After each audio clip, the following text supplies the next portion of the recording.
Bien, amis sportifs, bienvenue dans cette émission Tribune des Sports. Hein. Nous avons l'immense joie de vous tenir compagnie ce soir, hein, c'est vendredi 25 mars 2023. Comme vous le savez, l'actualité reste dominée par cette victoire hein, pendant la journée de nos léopards qui se relancent dans ces groupes I avec 3 points qui vient juste après la Mauritanie qui a 4 points que les léopards viennent de battre d'ailleurs pendant la journée. Et aussi il y a les Soudan qui a 3 points et les Gabon 7 points.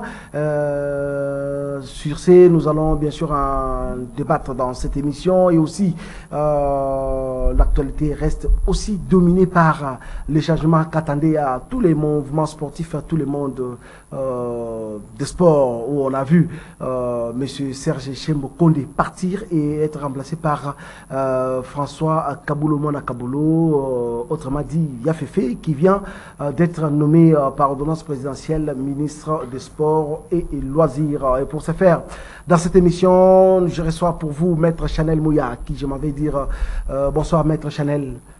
Bonsoir JC Mwamba, bonsoir à mon co-débatteur, oui. Bonsoir à toute l'équipe technique de CCTV et bonsoir à tous les téléspectateurs qui nous suivent en ce moment. Voilà, vous avez disparu, c'est-à-dire qu'est-ce qui se passe? Peut-être que vous étiez dans les coulisses pour chercher le remaniement au niveau du gouvernement?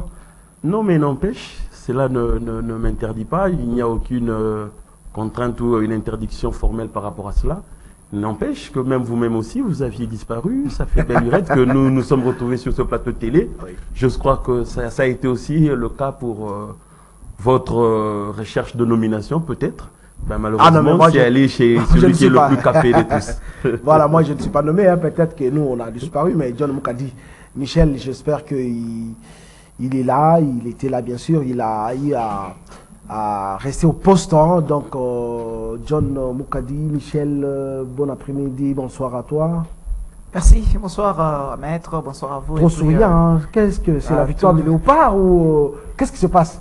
Bon, pas tellement. La victoire des Léopards, ce n'est que 20% des chances que nous avons sur 4 matchs. On a plutôt 3 matchs. Oui. On a gagné un seul, 25 ou 30%. Alors, on peut être souriant, mais on ne sait pas la suite. On a encore 3 matchs qui nous restent. Donc, c'est juste la journée qui a été très bonne. Voilà, la journée qui a été très bonne, bien sûr, comme vous l'avez dit. Je vous garde encore. Les Léopards se relancent dans ces groupes I avec 3 points. Est-ce qu'on s'attendait à cette victoire? On pouvait s'y attendre, oui, mais on n'avait pas vraiment la conviction, on n'était pas vraiment optimiste qu'on allait gagner ce match. D'abord, c'est que lorsque vous regardez la Mauritanie, c'est une équipe qui joue quand même très bien. D'abord, pour ces 2 matchs précédents, ils ont les statistiques des 60%. Lorsqu'une équipe a joué des matchs, gagné un seul et puis faire un nul, déjà ça montre que devant des équipes qui nous ont d'abord d'ailleurs battus, face à ces 2 équipes-là, la Mauritanie avait déjà fait une victoire et un match nul. Ça montrait déjà que nous, la Mauritanie était une équipe qui était venue d'ailleurs, quand vous suiviez son entraîneur qui a dit dans la conférence, dans ma match. Donc, il était en train de pouvoir minimiser une équipe de Léopard, une équipe de RDC qui ne faisait plus peur à aucune équipe sur le continent. Et donc, c'était déjà... C'était un manque de respect envers les Léopards. Donc, c'était déjà un défi qu'il avait lancé devant son adversaire.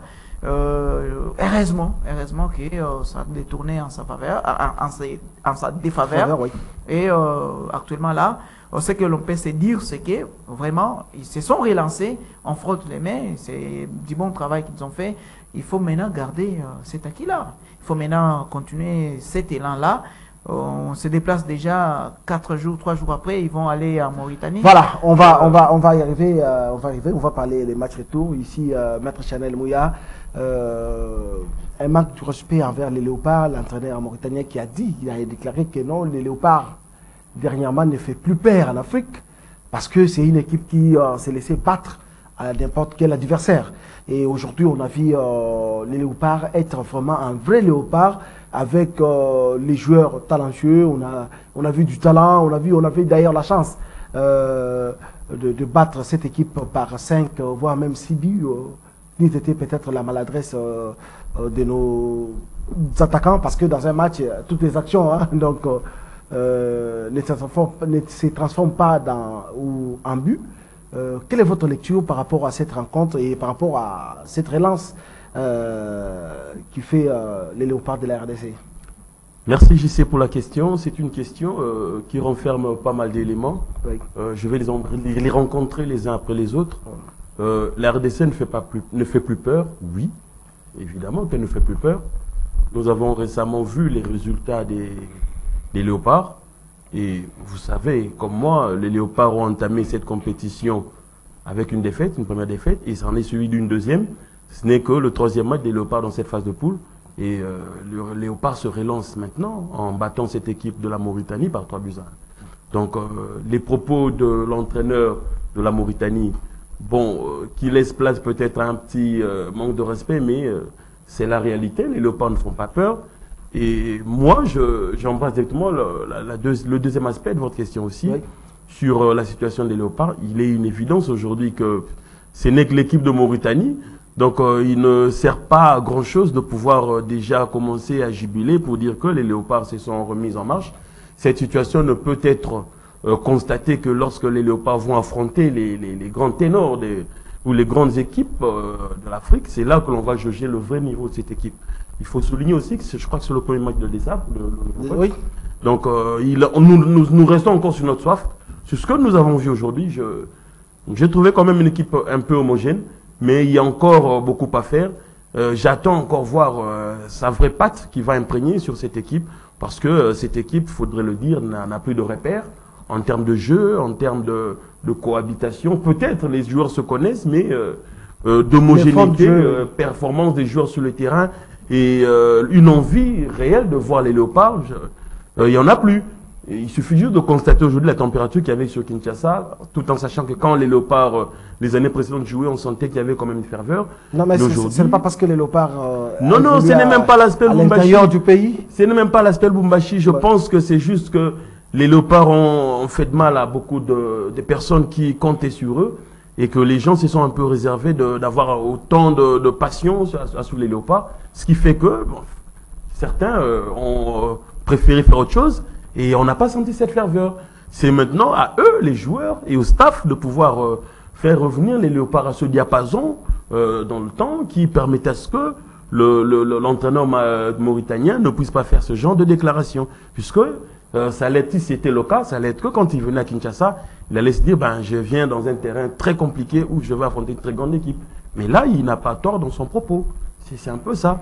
Reste maintenant à savoir comment est-ce qu'ils vont évoluer dans la compétition, puisque d'ici 4 jours, ils vont encore rencontrer la même équipe de la Mauritanie. Là, c'est à l'extérieur. Il faudrait maintenant voir comment ils vont se comporter à l'extérieur. Voilà, on va parler aspect extérieur, mais ici, d'abord, on fait l'autopsie de ce qui a été les léopards, parce que avoir les résultats, voir comment est-ce que cette équipe a joué, bien qu'il y a encore des petits soucis sur les plans techniques, sur les plans physiques. Est-ce que les problèmes, on peut dire que c'était l'ancien entraîneur qui est parti, Hector Raoul Cooper, ou bien les problèmes, c'est que c'est des joueurs qui n'étaient pas motivés lorsqu'ils ont eu un discours d'un manager, de quelqu'un qui les a motivés, et ils se sont vite remis à volonté pour venir bien sûr défendre les drapeaux de la RDC. Je crois que sur cette question, les deux sont coupables ou sont responsables, que ce soit tant pour l'entraîneur. Oui, effectivement, les responsabilités sont partagées, tant pour Hector Cooper que tant pour les joueurs. On ne va pas charger que l'entraîneur. C'est vrai qu'Hector Cooper n'a pas convaincu avec son style de jeu, un entraîneur assez défensif. Mais nous avons aussi vu des entraîneurs assez défensifs qui permettent quand même à ce que l'équipe soit quand même très homogène et sache défendre pour mieux attaquer par après. Donc ce qui fait que Hector Cooper est sorti par la petite porte avec un parcours très négatif. Les résultats qui ne suivaient pas, malheureusement, il n'aurait rien laissé comme trace ou empreinte. Et en dehors de cela, les joueurs eux-mêmes aussi. J'ai trouvé à l'époque de Cooper de joueurs très mal en point, de joueurs en perte de vitesse, de joueurs moins performants, il faudrait le dire. Bon, cet après-midi, je ne sais pas, peut-être avec l'élan redonné par le nouvel entraîneur, peut-être les discours a changé, il a peut-être su toucher le moral de ceux qui ne pensait plus peut-être mouiller le maillot pour cette équipe nationale, peut-être qu'il aura remonté le moral. Makambo qui avait d'ailleurs décliné. Effectivement, peut-être effectivement, c'est aussi le discours. Vous savez, quand il y a un nouvel entraîneur qui vient, chacun a son discours, il a son speech, il a peut-être sa façon de faire procéder aux entraînements. Peut-être c'est ce qui a plu à ce qui viennent de l'extérieur, à pouvoir ressortir quand même cet orgueil que nous avions besoin de ces léopards pour que la machine soit relancée et qu'il y ait de bons résultats. Mais je pense que les joueurs doivent eux-mêmes aussi se remettre en question. C'est bien de toujours pointer les entraîneurs du doigt, mais eux-mêmes aussi doivent se remettre en question. J'apprécie aujourd'hui la personne de Chancel Mbemba, qui aujourd'hui est incontournable à Marseille. Vous voyez, quand Chancel n'est pas là à la défense, on l'a vu contre Paris, les supporters disaient que si Chancel était là, peut-être le résultat serait autre. Mais quand il vient, il doit avoir cette ferveur et cette pinch-là qu'il a à Marseille. Ce n'est pas le même profil ainsi que au côté non, n'empêche. On a vu aujourd'hui, il a évolué à côté de Bopé, ou bien Bopé a évolué à ses côtés. Mais on a vu ce qu'on a vu, on a encaissé un bête parce que le ballon a traversé toute la défense, au moins 4-5 défenseurs, et les gardiens aussi, Chassouma, qui a encaissé ses buts. N'empêche, mais seulement ce que quand quelqu'un comme Chancel vient dans cette équipe nationale, on attend de lui une expérience, un vécu de ce qu'il vit à Marseille, du football qu'il joue à Marseille. Vous voyez? Donc, c'est quand un Chancel vient peut-être, il ne donne pas le rendement qu'il a à Marseille. C'est là où les gens tombent dans la déception. Mais c'est un bon joueur qui fait la fierté du football. Donc, c'est comme ça que j'ai interpellé tous les joueurs. Il ne faudrait pas que s'attarder sur Chancel pour dire non. Il a bien joué son match. Ça peut arriver à un moment où on peut faire un passage à vide et puis il y a un but qui arrive. Mais moi, j'interpelle sur le joueur juste sur une conscience assez élevée de pouvoir nous ramener les performances qu'ils ont dans les équipes respectives là où ils jouent. Et puis, quand ils viennent ici, qu'ils nous ramènent aussi cette expérience-là et cette qualité qui ressort à l'extérieur pour que nous puissions quand même en bénéficier. Non, à l'au-delà de cet aspect de choses ici, il y a aussi le placement de joueurs, j'ai toujours dit, qui doit nous interpeller dans le football. Si on veut aussi que cette équipe aille de l'avant, les Seigneurs Léopards aillent de l'avant, le placement de joueurs, les joueurs qui jouent à l'extérieur, ils jouent dans quel club? Donc les zones, surtout dans quelle zone de club? Si nous avons des joueurs avec la trempe de Chancel qui jouent à l'élite comme ça, une dizaine ou une quinzaine, ça ferait que notre équipe nationale ait aussi du répondant. Mais si vous n'aviez que des joueurs qui jouent de la seconde zone et qu'il faudrait affronter une équipe comme la Côte d'Ivoire qui a des joueurs qui jouent dans un standard assez élevé et peut-être le Sénégal, vous voyez ce que ça donne. Et même aussi l'organisation. Vous voyez qu'aujourd'hui le Sénégal est en train de tout rafler. C'est parce qu'il y a une discipline sportive, il y a une politique sportive établie et sur toute l'étendue, le Sénégal a raflé toutes les compétitions africaines. Ce qui fait que j'ai ressorti 3 points. Il y a la conscience des joueurs et même aussi qui doivent se dire que lorsqu'ils viennent à l'équipe nationale, c'est pour amener un plus, aider ceux qui jouent ici dans le championnat national d'acquérir cette expérience. Un championnat qui n'existe pas quasiment. Un championnat qui n'existe pas. On va parler de notre problème. Oui, on va parler. J'aimerais qu'on débatte notre jour sur cette question on va du championnat. Et là, alors, j'ose croire que c'est d'ailleurs des dossiers brûlants que l'actuel ministre fraîchement élu va trouver sur sa table et va devoir composer avec la fédération sortante. Voilà, merci beaucoup. Non, ne déplaise à ceux qui disent aujourd'hui la fédération quand j'ai dit sortante, puisque elle doit sortir en tout cas.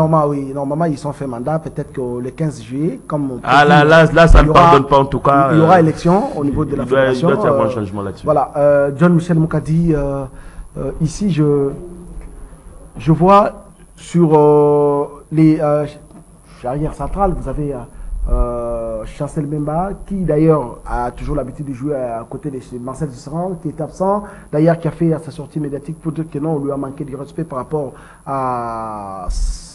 pour ne pas l'informer que il ne sera pas convoqué, peut-être qu'il est en forme, tout ça, en tant qu'ancien capitaine ou en capitaine avec les nouveaux entraîneurs, avec les nouveaux coachs qui est de Sabre.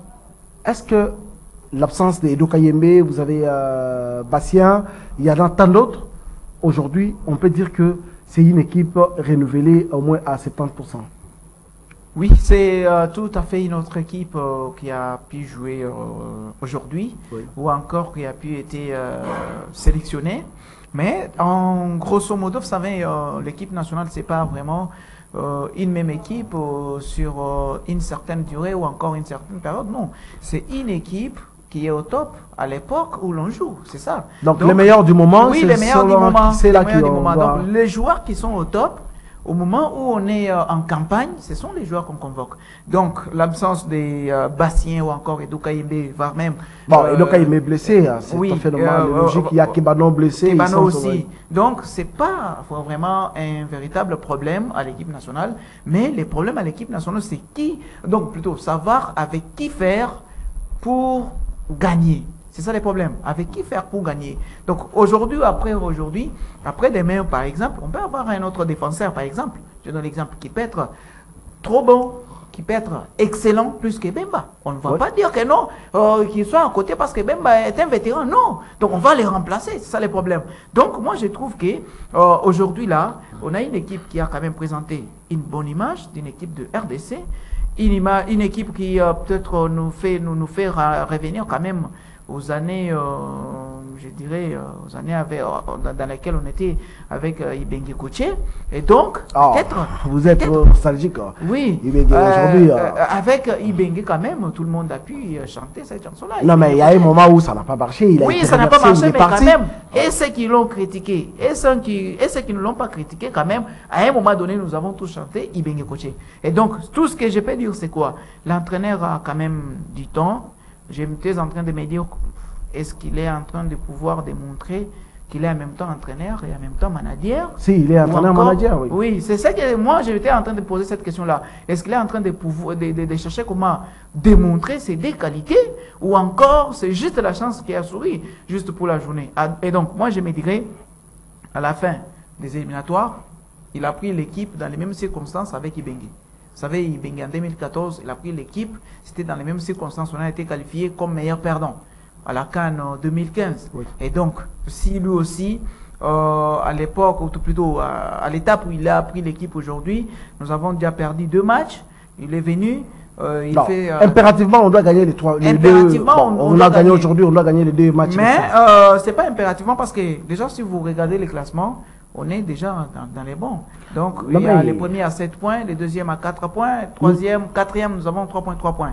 Et donc, ça démontre déjà que non, ça va jouer sur les résultats que nous allons nous-mêmes produire et les résultats des autres par rapport aux combinaisons. Donc, ce que je dis, nous, on a l'obligation de gagner. Nous allons jouer contre le Soudan. Oui. Il faudra voir aussi les résultats entre le Gabon et la Mauritanie. Non, mais déjà, la Mauritanie, c'est dans 4 jours, le 28, on joue match retour. Voilà. Oui. On attend voir, parce que là, les Gabon ont déjà battu le Soudan. On attend voir la 4e journée, qu'est-ce que les Soudans et les Gabon feront. Alors, nous et la Mauritanie. Et c'est donc après la 4e journée qu'on verra. La 5e et 6e journée, nous, on va jouer contre les Gabon et les Soudans. On verra alors entre les deux équipes laquelle on pourra gagner et laquelle on ne pourra pas gagner, mais aussi en espérant qu'entre ces deux équipes-là, la Mauritanie ne puisse pas faire aussi grand chose. C'est ça aussi le problème.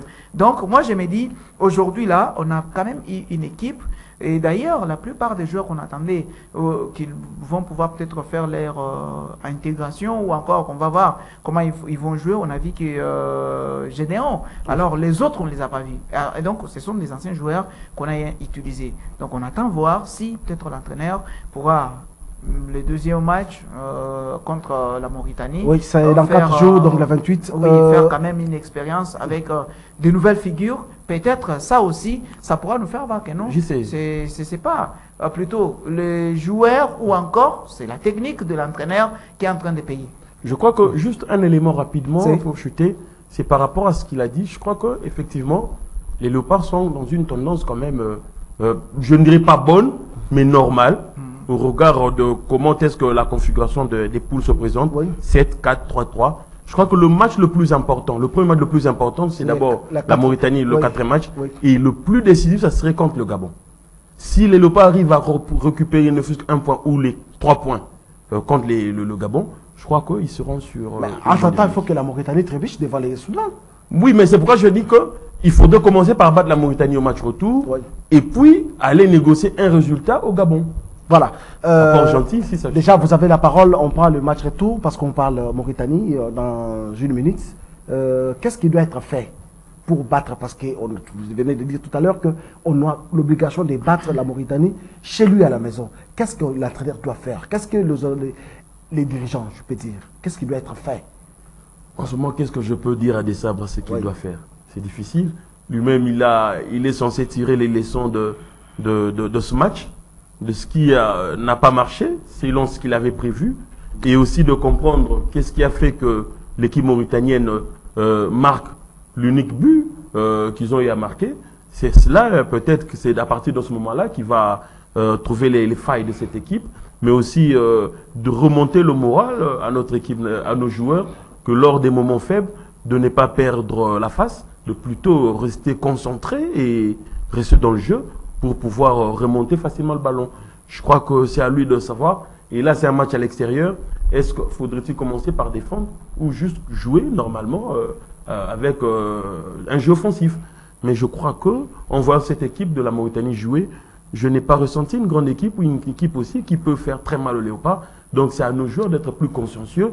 Et la possibilité de gagner ce match, même au match retour, y est. Avec un Arthur Massakou que j'ai retrouvé quand même des grands jours. Non, il a été toujours bon. Ça, il faut effectivement, mais ici, le bon que vous dites n'est pas celui d'Arthur Massakou bon à West Ham, ou dans son club en Angleterre. Donc quand il vient ici, c'est un Arthur Massakou dans le minima. Non, mais là, maintenant, c'était par rapport à l'environnement, par rapport à tout. C'est pourquoi j'ai ici cet environnement avec des sabres, c'est bon.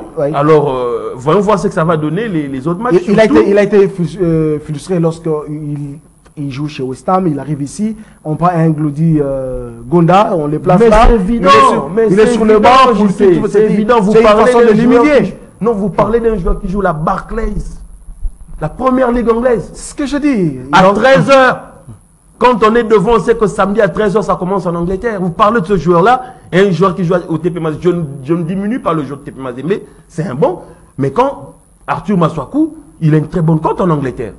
Il vient, même moi à sa place, je réagirais comme ça, c'est évident. Voilà, John Moukadi, qu'est-ce qui doit être fait pour que les Léopards se relancent? Qu'est-ce que l'entraîneur doit faire pour avoir réellement ces 6 points? Et pas se rassurer totalement, et quand même avoir un vœu d'espoir par rapport à la qualification, bien sûr, pour la CAN Côte d'Ivoire. Je pense qu'il doit y avoir d'abord une lecture des fonds, d'abord sur les matchs qu'on a joués aujourd'hui. Si vous avez bien regardé les matchs, vous avez vu le but que nous avons encaissé. Les joueurs ont eu le temps d'étudier notre défense. Et puis, il s'est dit, si je tire à ras de sol, ça pourra entrer. Et c'est ça qu'il a fait, le but est entré. Donc, le problème qu'il y a, c'est que on doit d'abord organiser notre défense dans des situations pareilles. Je ne dis pas que nous avons une mauvaise défense, non, elle est bonne, non, mais dans des situations pareilles, être trop vigilant. Oui, il doit vraiment être trop vigilant et puis savoir comment est-ce qu'il faut faire les déplacements et en plus savoir comment surveiller les adversaires. Et se couvrir aussi lorsque l'autre va en défense. Bien sûr, je vous donne un exemple. Vous avez vu Bakambu a raté des têtes. Il a été étincelant aujourd'hui, après 10 matchs d'ailleurs en équipe nationale. Donc il a été d'abord raté des têtes et regardez les deux têtes. Et puis en dehors des deux têtes, les gardiens de la Mauritanie il a écarté un coup franc qui avait été tiré entre les poteaux et la transversale. Sa taille, hein, apparemment, en dehors de sa taille, ça fait polémique. C'est un gardien qui a quand même, j'ai dit, écarté 4 fois les dangers pour la Mauritanie. Et déjà dans un match, lorsque vous faites 4 clean sheets comme ça, c'est déjà quand même une bonne cote pour un gardien de but. Donc moi je me dis, il faut déjà étudier la posture de ces gardiens-là, quel joueur mettre devant lui. Et en plus... Non mais John, il vit sa taille aussi, hein, parce que... Oui, vu sa taille, apparemment il mesure bien mettre quel joueur mettre 2 ou devant 3 lui, ou 5 comme et ça. en plus, quelle tactique aussi utiliser en arrière pour peut-être contrer aussi, parce qu'ils seront devant leur public, ils seront aussi devant une pression, ils seront quand même dans l'obligation de pouvoir aussi gagner à domicile, c'est aussi le problème. Et donc la RDC devra être en mesure de pouvoir déjà dès les premiers instants savoir comment est-ce qu'on doit déjà démoraliser leur système de jeu et démoraliser leur mental pour peut-être avoir une victoire. Donc il y a 1-0, ça suffit pour la RDC au match retour. Voilà, 1-0, ça s'est fait, ou ça doit se faire bien sûr pour la République démocratique du Congo. Je vous rappelle que la RDC a battu les Morabitoun de la Mauritanie sur le score de 3-1. Les 3 buts ont été l'œuvre de... D'abord, c'était... il y a Maswaku, il y a Bakambu et puis Gaël Kakuta. Donc c'est Gaël qui a marqué, qui a ouvert les scores d'ailleurs. Donc c'est Gaël Kakuta. Après c'est Bakambu qui a profité d'une bourde de ses gardiens mauritaniens, qui a joué avec le ballon et puis il a récupéré pour le pousser au fond du filet. Et aussi il y a la frappe de Arthur Maswaku. Il a toujours l'habitude de marquer des buts comme ça. Les matchs retour, c'est les 28. Nous allons les suivre ensemble et on viendra ici sur ce plateau pour décortiquer, pour faire l'autopsie de ce qui doit être bien sûr cette rencontre. Si c'est la victoire, ça sera la bonne et puis la RDC va se placer sur la bonne voie. Et si c'est un match nul, on va voir encore, on va se mettre dans notre pot habituel de calcul, voir de l'autre côté comment ça a évolué, tout ça, pour chercher à se relancer. Donc, nous allons changer des chapitres cette fois-ci. Et comme vous le savez, il y a de cela aujourd'hui, pendant ou après les matchs, on commençait déjà à féliciter les nouveaux ministres des Sports, François Kaboulou pour dire que non, et via Fefe Ayenangenge d'ailleurs, ça s'est dit à Lingala, oh non, Kaboulou Ayenangenge, nommé hier soir, aujourd'hui on a une victoire, Maître Chanel Mouya, il y a les remaniements au niveau du gouvernement, Serge Chembokonde, qu'on a traité d'incompétent, quelqu'un qui n'était pas à la hauteur, quelqu'un qui a tué le sport en RDC. Vous avez les disciplines de combat.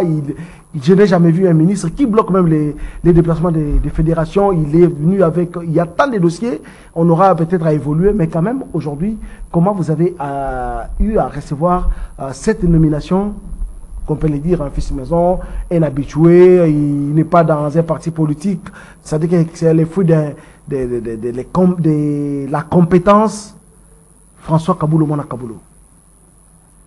Merci JC pour la question que vous me posez. Oui. Il est vrai que la personne qui est nommée aujourd'hui n'est pas le moindre. C'est une personne qui a un passé connu dans ce pays. C'est une personne qui a fait ses prouesses. Je me rappelle que ça doit être parmi les premiers Congolais à commenter une Coupe du Monde que nous n'avons, nous regardons la télé, mais c'est lui le seul journaliste congolais à avoir commenté une Coupe du Monde. Aujourd'hui, nous voyons la montée de Charles Mbouya, c'est bien, mais François-Claude Kaboulou, c'est une marque aujourd'hui dans le milieu du sport. Oui. Il faut le dire, il ne faut pas le méconnaître.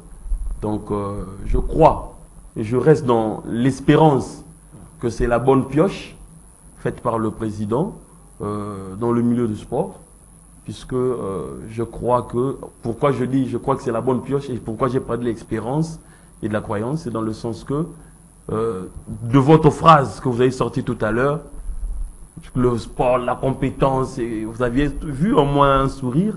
Je garde quand même une situation une situation assez amère de cette phrase, dans le fait que il y a dans un passé récent un fils maison, on a vanté les prouesses qu'il est dans le milieu du sport, qu'il connaissait le sport. Quand il a été nommé ministre, c'était tambour battant. Ça a commencé avec un projet de 100 jours, 100 jours dans le ministère des Sports et Consorts. Donc jusqu'à aujourd'hui, je n'ai jamais compris. Ah, là, c'est pour les Damos Mbayo, qui était le commencement et la fin de cette étape. Non, mais il y a les raisons avancées. C'est son mémo, j'y sais. Non, il y a eu la Covid. Non, gardez vos prétextes. Non, moi, je ne garde pas, je dis. C'est vous qui aviez cité le nom. Moi, je parle d'un passé récent dans un anonymat. Ah, voilà. C'est à vous maintenant, aux téléspectateurs, de suivre, de comprendre où ma pensée va. Oui. Où je suis en train de naviguer avec ma pensée. Oui. Donc, pour dire, c'est dans ce passé récent que l'on pensait, le fils maison. J'ai vu ce jour-là combien les sportifs étaient derrière pour accompagner l'ancien ministre, tambour battant, parce qu'on avait de l'espoir. C'était un fils maison. Mais les téléspectateurs qui nous suivent, mon co-débatteur qui est devant moi, Et vous qui êtes là, vous savez aujourd'hui comment est-ce que le ministre est sorti de ce ministère. Je ne sais pas si on peut retenir quelque chose de lui, si ce n'est que le nom en grand que l'on peut reconnaître de lui, pas en tant que ministre de Sport, mais peut-être sur autre chose. Ça, c'est une évidence. Ben, c'est pourquoi je ne voudrais pas que ça soit le cas aujourd'hui pour François-Claude Kaboulou, qui est un visage vraiment très connu et une espérance en fait des sportifs qui se disent ben, c'est la relance du sport. Et d'ailleurs, tantôt là, avant de monter sur votre plateau, j'ai lu sur WhatsApp, on disait ben, il critiquait à la télé, il était en conflit avec la fédération du football, surtout. Ben, on attend voir maintenant l'application de ce qu'il disait à la télé. Ça, je l'ai lu sur WhatsApp. Donc, vous voyez l'attente qu'il y a des gens sur sa personne. Donc, maintenant, c'est à lui de comprendre le rôle qu'il a joué. Puisque la vidéo qui est virale aujourd'hui sur les réseaux sociaux, c'est lorsqu'il a eu à ressortir les méfaits de l'actuel ministre sortant. Ouais. Et le chargé de communication n'a pas tardé à lui faire une note. Il a remonté les bretelles. Mais 3 jours après, celui dont on remontait les bretelles devient ministre. Celui dont on défendait le parcours très alors en dessous de la moyenne. Non mais c'est nul le néant. Il faut dire que il faut qu'on le ministre actuel, le ministre sortant, sort, je ne sais pas s'il faudrait dire par la petite porte. La petite porte c'est mieux. Je dirais peut-être qu'il sort par la fenêtre. Je ne dirais pas qu'il sort par la petite porte, mais par la fenêtre. Pas au-dessus de la toile, non. Non. Par la petite porte, c'est encore mieux. Par la petite porte, la petite porte, c'est encore mieux. Par la fenêtre, parce que je me demande si lui-même, il va penser, il va se mettre pendant quelques jours à penser qu'il a été mené de sport. Tout est négatif. Tout est négatif. C'est vrai que je ne vais pas mettre la responsabilité de cette situation que sur lui, mais en tout cas, c'est un passage aride, un passage à vide. C'est comme si c'était un désert. À un moment, je me dis, bon, de cette période-là, on n'a pas eu de ministre de sport. Voilà. Nous avons ça. C'est ça le constat. Je vous reviens parce que mais il faut de le dire. Nous arrivons vers la fin de cette émission. John Moukadim, vous avez les ministres sortants qui laissent les championnats nationaux, la Ligue foot qui ne se joue pas. Vous avez les disciplines abandonnées. Vous avez les stades des martyrs non homologués, fermés. Vous avez les stades, donc pas d'infrastructure, pas rien du tout. Rien du tout. Lui était d'ailleurs, on l'a surnommé le ministre du stade de Martyrs parce que à chaque moment, il était au stade pour superviser les travaux qui n'avancent même pas, les travaux qui ont été exécutés, je ne sais pas par quelle société. Quand il regardait là, il allait superviser, est-ce qu'il n'allait pas aux toilettes? Non, mais il ne faisait pas le temps. Lui, il était seulement la tribune. Non, mais allez-y comprendre. C'est un problème d'incompétence. Il regardait que les chaises ont cru placées à la tribune d'honneur. Même les toilettes où lui travailler, c'était trop sale. Je ne sais pas dans quel environnement. Il y a un problème. Au-delà des stades, je ne voudrais pas que vous ne laissiez que cette responsabilité sur lui. Il y a la fédération. Moi, je reviens toujours. Non, les fédérations. Non, on va parler. Même la fédération a sa part de responsabilité. Les gestionnaires du stade. Si on parle de Ouarampo, les gestionnaires, il y a des révélations ici aujourd'hui. Les ministres gèrent les gestionnaires. C'est les gestionnaires qui gèrent le stade. Voilà. C'est ça quand même. Non, moi je veux vous préciser ceci. C'est-à-dire que les gestionnaires étaient là comme des étiquettes. Même si, je donne l'exemple des concerts que vous avez vus, Fali, Héritier, l'argent était versé au niveau du cabinet. Non, mais... Comprenez, allez-y comprendre que... Moi, j'ai retenu que le ministre, lorsqu'il supervisait les travaux du stade... Les stades, c'est un patrimoine. Lorsque le ministre supervisait les travaux du stade, il ne supervisait que la tribune d'honneur, les chaises en cuir. Voilà. Quand il trouve que c'est bon, c'est confortable, les mains des lopas, si je suis installé là, quand je m'installe, je suis bon, c'est fini. Par rapport à Kaboulou, Moana Kaboulou, je pense vraiment... François Diaféfé, confrère journaliste. Ah oui, hein, bien que c'est quand même quelqu'un qui a l'âge de mon père, quand même. Ah oui, il est confrère journaliste. Oui. Et donc, d'abord, des félicitations, c'est désormais excellence. Oui. En tout cas, c'est vraiment une nouvelle qui a vraiment surpris presque tout le monde. On ne s'y attendait pas. Maître venait de le dire.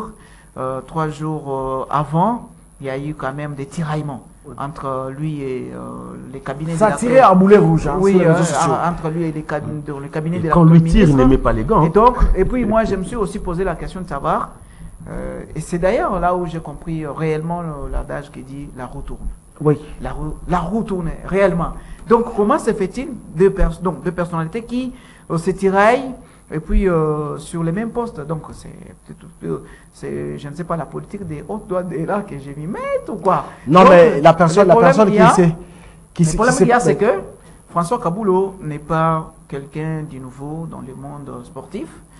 Il n'a rien à démontrer dans le monde sportif pour qu'on puisse le croire, mais seulement, on attend de lui de tout ce qu'il a toujours dit dans les plateaux de télévision, partout, dans les analyses, dans les reportages, ou encore quand il commente des matchs. Donc tout ce qu'il a toujours dit là, on attend de voir ça maintenant en pratique. Tel que les Kassaïens disent dans un adage, on reconnaît les roues lorsqu'elles sont attachées au crochet, plutôt au bois. Ah donc, on va voir que non, on est en face d'une roue lorsque la roue va faire de son travail. C'est ça le problème. Donc, actuellement là, le ministre Serge Condé part et laisse un championnat bâclé. Non, pas bâclé, il n'y a pas de championnat. Oui. Quand vous dites championnat bâclé, c'est comme s'il y a un championnat qui est organisé, mais il n'y a pas eu de championnat. Bon. Ça fait des ans, pendant son mandat, le championnat s'est arrêté à mi-chemin. Aujourd'hui, depuis le mois de décembre. Mais laissez-moi terminer, non? Cette question du championnat, il faut être clair. Non, il ne faudrait pas responsabiliser que le ministre du Sport, il faut responsabiliser la fédération. La fédération, si la fédération était sérieuse, elle ne devait même pas attendre que le ministère fasse quelque chose. Responsabilité. Mais il faudrait responsabiliser cette situation du championnat, la fédération à 80%. 80%, mais là, je le dis. Le ministère aussi a une part. Parce que je donne 80% de responsabilité à la fédération. Les 20% peut-être au ministère. De toutes les façons, attends, John, termine comme ça. Le ministre, avec vous. Championnat inexistant, il laisse une équipe de léopards pendant qu'il a été à la tête de l'équipe nationale. Sans victoire. Sans victoire. Et puis, on a les différentes disciplines. Je prends par exemple d'abord le judo inexistant. Il y a Marie Brancer qui n'existe, qu'on n'entend plus de parler d'elle, alors qu'elle avait opté. Il y a l'athlétisme, le cyclisme, il y a taekwondo, bon, bien presque que toutes les disciplines. Oui. Les disciplines qu'on voyait plutôt, je prends la boxe. On va parler de Bakolé et de Makabou, ce sont des professionnels.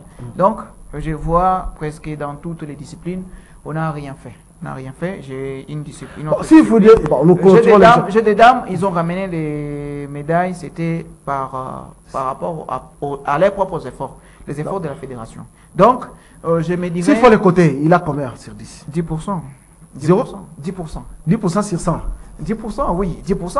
10% sur 100. Oui. Peut-être que les 10 là, c'est ça. Lorsqu'il prenait les bains, tout ça, sa beauté. Oui, non, mais il faut me poser la question par rapport. Quoi par rapport on a vu quand même les stades des martyrs avec. Non, mais les stades n'est pas homologué. Un peu presque partout. C'est ça le problème. Non, ce n'est pas homologué. C'est mal placé. Oui, c'est pas homologué. Moi, j'ai dit. On a vu les stades avec. John, nous sommes arrivés à la fin. Mettre une minute. Vraiment, on clôt les débats. Vous responsabilisez la fédération par rapport à l'arrêt du championnat. Il n'y a pas seulement que ça. Il y a beaucoup de choses. Aujourd'hui, je vais vous dire que le ministère ou le ministre des Sports sortant avait transformé son cabinet à une agence de voyage. Il y avait une agence là qui s'appelait Cheta, où toute fédération voulant faire des déplacements, vous devez acheter les billets là au ministère. Peut-être que vous n'avez pas cette information. Donc allez-y comprendre que il y a beaucoup. Vous avez embrassé beaucoup de choses à la fois sur cette question voyage et consort. Je voudrais circonscrire juste le débat sur lequel vous êtes en train d'ouvrir.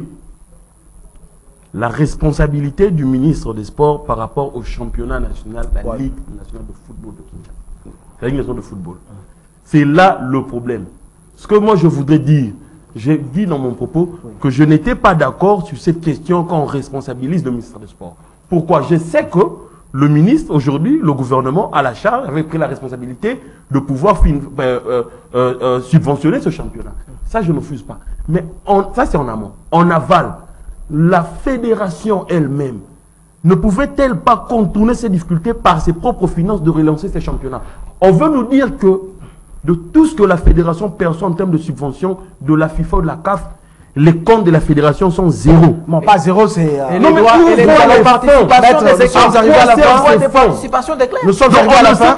La fédération ne peut pas prendre en charge Maître Chanel Mouya. Même avec 100 000 ou 200 000 dollars. Maître Chanel Mouya, nous allons y revenir. Soyons sérieux. L'émission est terminée pour aujourd'hui.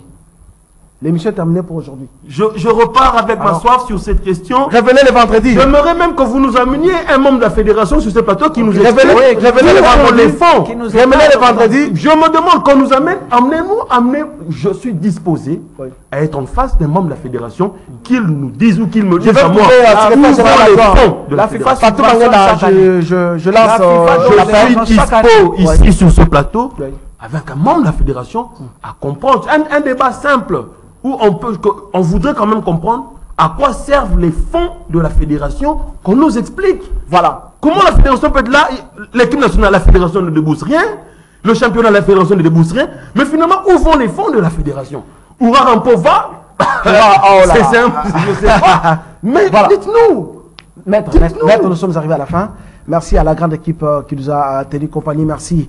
Je vous retrouve les vendredis. Restez branchés au programme de Canal Congo Télévision et Radio Liberté Kinshasa. Vous allez suivre cette émission sur les plateformes réseaux sociaux, comme on dit, il y a YouTube, Instagram, Facebook, partout. Vous allez suivre cette émission. Merci. Et nous disons félicitations aux promis et particulièrement aussi au patron, promoteur de cette chaîne, Jean-Pierre Bemagombo, qui a été nommé ministre à la Défense nationale. Bon, il est vice-premier ministre, ministre à la Défense nationale. Nos sincères félicitations. L'ensemble des agents et cadres de cette entreprise vous soutiennent et vous souhaitent plein succès dans vos nouvelles fonctions. Merci. Nous allons nous retrouver très prochainement et à la prochaine. Au revoir.